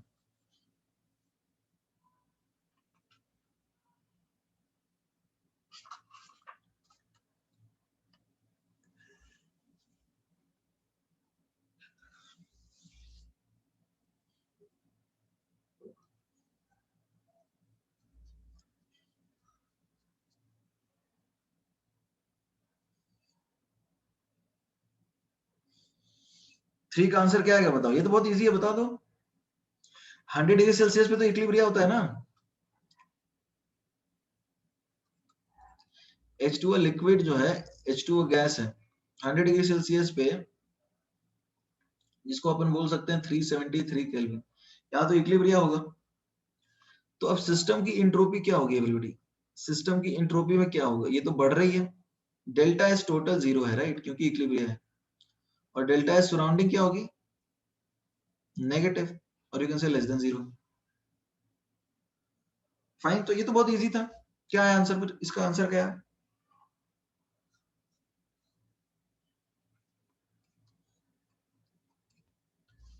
Okay question 4।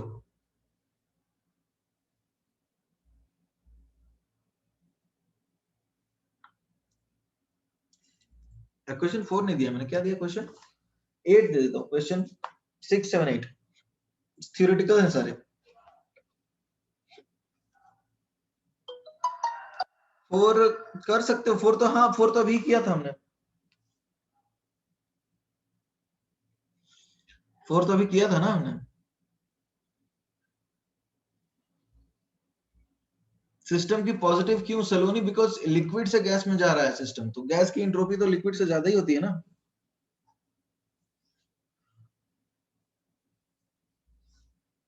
इसलिए 6, 7, 8 ट्राई कीजिए।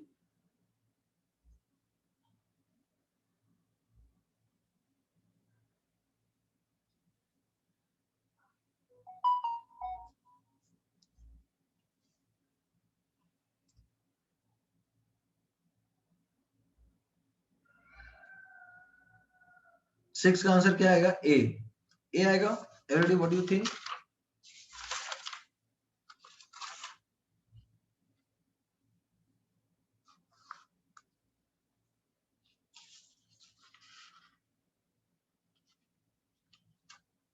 सिक्स का आंसर ए होगा, क्या होगा? अच्छा एक बात बताओ, सिक्स में लिखा है there is natural asymmetry between converting heat into work and work into heat. ये समझ में आया क्या है? मतलब असिमेट्री मतलब समझ में आया, पूरा हीट को पूरे वर्क में हम कन्वर्ट नहीं कर सकते। Is that clear? ठीक है, पूरे हीट को हम पूरे वर्क में कन्वर्ट नहीं कर सकते, so there is natural asymmetry. तो अब ये नेचुरल असिमेट्री किस वजह से होती है ये बताओ।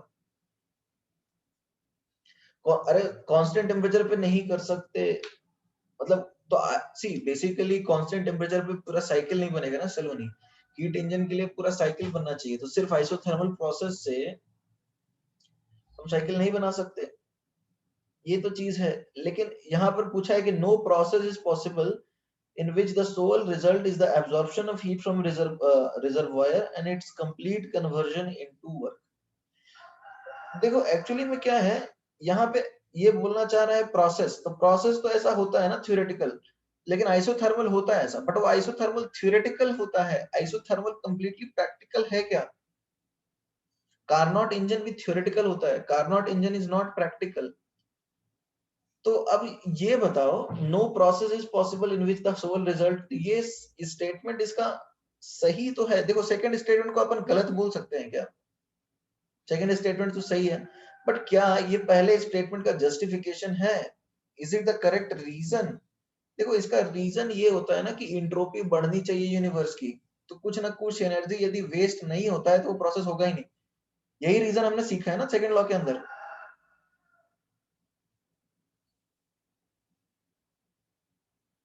तो अभी इसका आंसर बी होना चाहिए कि statement 1 is true, 2 is true and 2 is not the correct explanation for 1।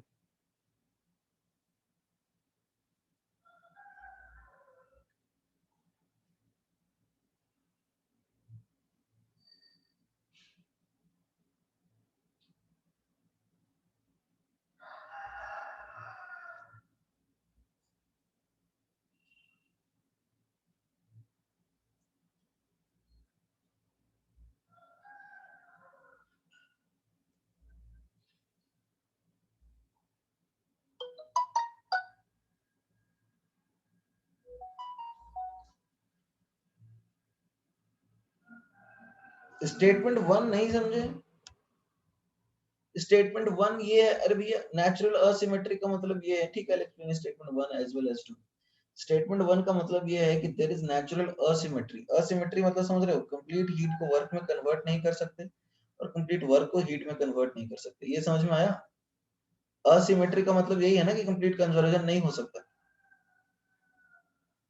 ठीक है। तो ये स्टेटमेंट 1 है, तो ये तो बात सच है या गलत है? मतलब हमने पढ़ा है ना, दिस इज करेक्ट। अरे असिमेट्री तो है ही ना, नहीं है क्या?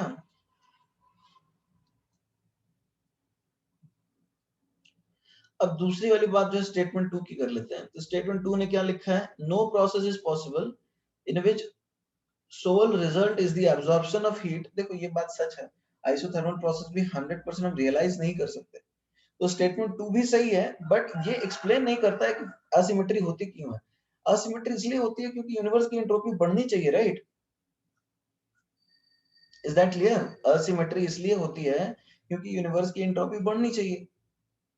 तो स्टेटमेंट 1 भी सही है, स्टेटमेंट 2 भी सही है, बट स्टेटमेंट 2 जो है it is not giving us the correct explanation for statement 1।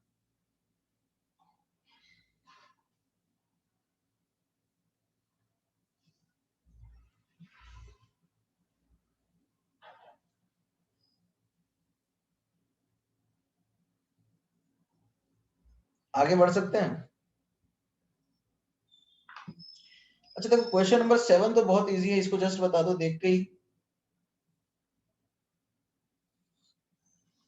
Statement 2 का मीनिंग क्या है? मीनिंग यही है कि भैया ऐसा कोई भी प्रोसेस में हम कंप्लीटली वर्क को हीट में या हीट को वर्क में कन्वर्ट नहीं कर सकते, और क्या।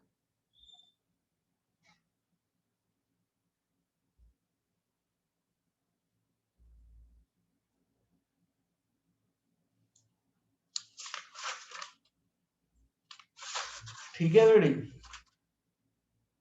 7 कैसे करें? अरे भैया स्टैंडर्ड एंथैल्पी क्या होता है? एक मोल बनाओ स्टैंडर्ड से स्टेट्स ऑफ सब्सटेंस से, थर्मोडायनेमिकली मोस्ट स्टेबल। तो C6H6 जो है कार्बन गैस से बना दिया, वो सही है क्या? ऑप्शन है। कार्बन का तो स्टैंडर्ड फॉर्म ग्रेफाइट होता है ना।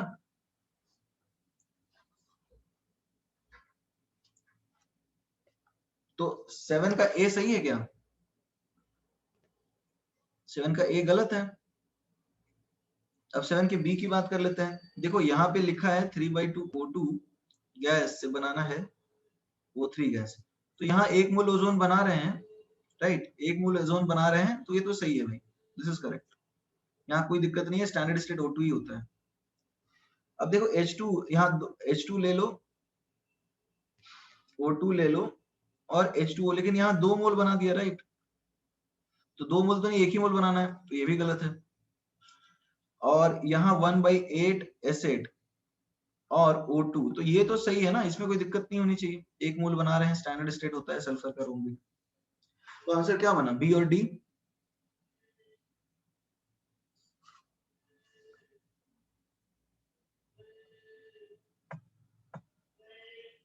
क्लियर है एवरीबॉडी?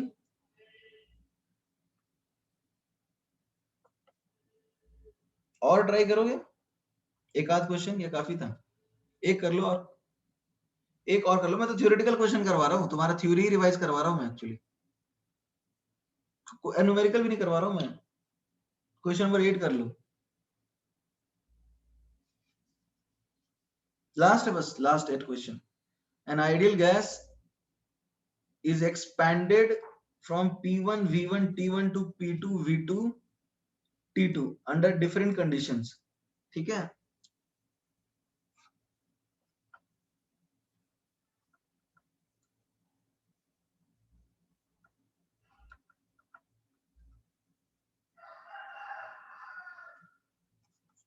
P1 V1 T1 से P2 V2 T2, ठीक है?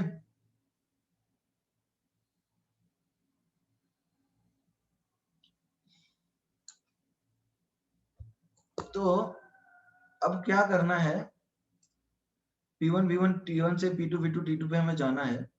अब क्या क्या लिखा है, work done from the gas is maximum when it is compressed irreversibility from P2 V2 to P1, ये सही है क्या? एडियाबैटिक इरिवर्सिबल प्रोसेस में वर्क डन मैक्सिमम होगा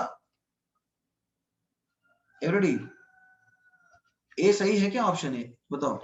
एडियाबैटिक इरिवर्सिबल प्रोसेस में कंप्रेशन यदि होगा तो मैक्सिमम होता है ना, तो ये, अरे सही तो है, ये हमने पढ़ा है, W मैक्स होता है W इरिवर्सिबल कंप्रेशन के अंदर, तो ये ऑप्शन सही है ना? ठीक है,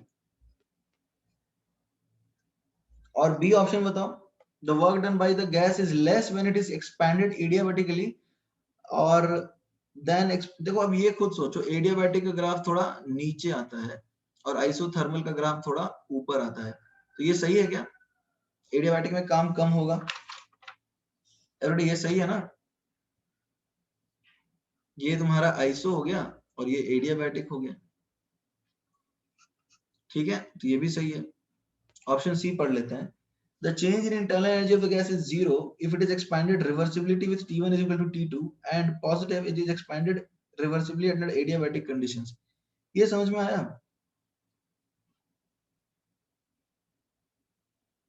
देखो यदि तुम गैस को एक्सपैंड कर रहे हो एवरीबॉडी, गैस को एक्सपैंड कर रहे हो, सी ऑप्शन सही है क्या? तो T1 T2 तो होता है आइसोथर्मल में, तो गैस एक्सपैंड होता है तो एडियाबैटिक में ये नेगेटिव होगा, ये समझ में आ रहा है? चेंज इन इंटरनल एनर्जी, ये गलत है। अरे भाई एडियाबैटिक में वॉल्यूम बढ़ता है, एडियाबैटिक में du dq तो जीरो है, तो du is equal to dw होगा ना, तो एक्सपेंशन में वर्क डन नेगेटिव होगा, तो चेंज इन इंटरनल एनर्जी भी नेगेटिव होगा, तो जीरो कैसे हुआ change in internal energy? Clear और नॉट?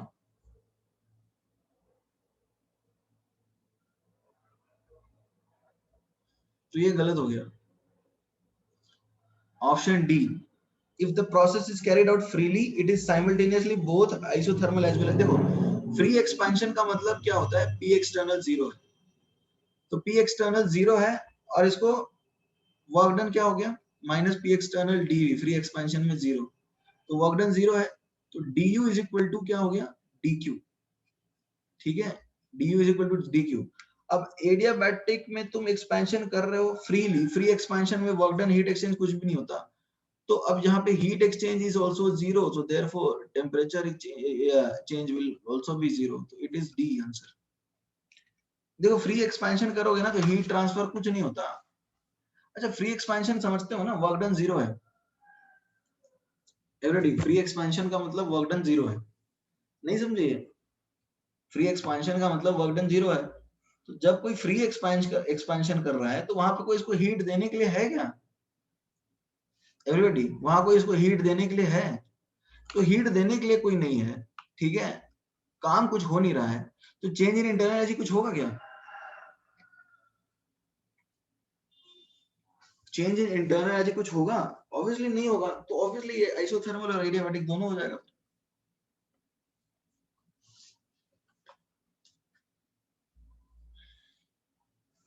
फ्री एक्सपेंशन का मतलब ये है कि ओपन एटमॉस्फेयर में वो एक्सपैंड कर रहा है, जैसे एक्सटर्नल प्रेशर 0 वैक्यूम में होता है, ठीक है, तो वैक्यूम में कोई हीट का सोर्स थोड़ी होगा सलोनी। Is that clear?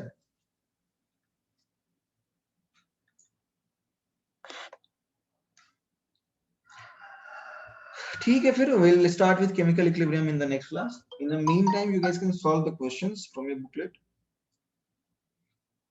ठीक है everybody, then goodbye.